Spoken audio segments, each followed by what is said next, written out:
নিঃশ্বাস ত্যাগের আগ পর্যন্ত দাঁড়িয়ে গেছিলেন। আজ আমরা তার রক্তের বিনিময়ে এই শাহাদাতের পতন হয়ে হাতি তত্ত্বের উত্থান হলো। এটা এখন থেকে বাংলাদেশে হাতি তত্ত্ব হিসেবে পরিচিত হবে। এই হাতি তত্ত্ব থেকে আমরা ঘোষণা করতে চাই, তোমরা হাতিকে গুলি করে স্তব্ধ করে দিতে চেয়েছ, মনে করেছ হাতিকে গুলি করার মধ্য দিয়ে সবাই মনে হয় ঘুমিয়ে পড়বে। আজ হচ্ছে দেখো, হাতির রক্তের বিনিময়ে লাখো হাতি বাংলাদেশে জন্ম নিয়েছে। তারা বাংলাদেশের প্রত্যন্ত অঞ্চলে জেগে আছে, তা বিপ্লবের মশাল হাতে নিয়ে স্বাধীনতার বিরুদ্ধে কথা বলবে।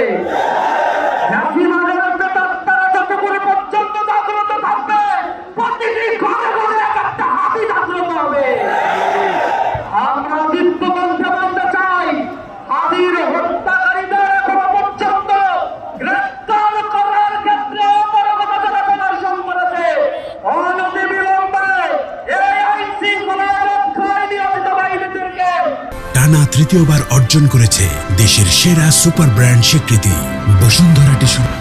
আমরা হুঁশিয়ারি দিয়ে বলতে চাই, হাতির হত্যাকাণ্ডের বিচার এবং দোষীদের অতি দ্রুত শাস্তির আওতায় আনতে হবে। সংগ্রামী বন্ধুগণ, এই বাংলা হচ্ছে সেই বাংলা, যেই বাংলায় আমাদের এখানে মুসলমানদের আগমনের মধ্য দিয়ে লক্ষণ সেন পিছনের দরজা দিয়ে পালিয়ে চলে গিয়েছিল। আমাদেরকে যারা তাদের অধীনস্থ করতে চেয়েছিল, সেই আধিপত্যবাদ, সেই গণহত্যাকারীদেরকে আমরা বিতাড়িত করেছি।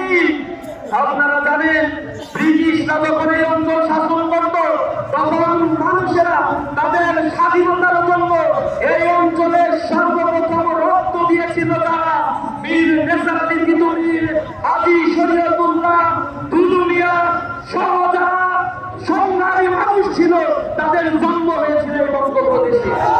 এই বঙ্গপ্রদেশ সেই ইতিহাসের সাক্ষী। যখন ব্রিটিশরা এখানে আগমন করেছিল, ব্রিটিশদের বিরুদ্ধে এই উপমহাদেশের সর্বপ্রথম বিদ্রোহ শুরু করেছিল ফকির বজলু শাহ। আর সেই ফকির বজলু শাহ এই বাংলাদেশের মানুষ ছিল।